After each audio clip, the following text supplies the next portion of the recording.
আসসালামু আলাইকুম রহমতুল্লাহ।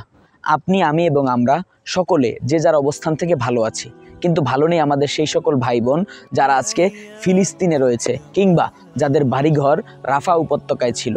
1,17,000 মানুষের বিশাল একটি জনপদ এখন একটি ধ্বংসস্তূপে পরিণত হয়েছে। সেখানে আপনি হাজারো চেষ্টা করে খুঁজলেও একটি প্রাণের সঞ্চার হয়তো খুঁজে পাবেন না।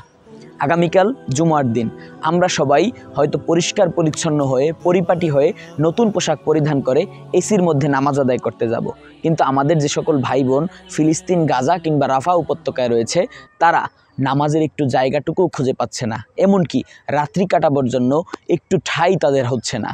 হয়তোবা আগামীকাল যারা জুমার নামাজে অংশগ্রহণ করবে তারাও এই আতঙ্ক নিয়ে অংশগ্রহণ করবে।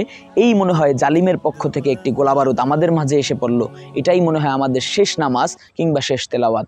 তাই আমরা যারা ইমাম, খতিব কিংবা মসজিদের দায়িত্বে রয়েছি অথবা দায়ী রয়েছি, আগামীকাল আমাদের আলোচনার বিষয়বস্তু হিসেবে ফিলিস্তিনে আমাদের মুসলমান ভাইদের উপর যে বর্বর হত্যাকাণ্ড রয়েছে এই বিষয়টাকে আলোচনার বিষয়বস্তু হিসেবে নির্ধারণ করি।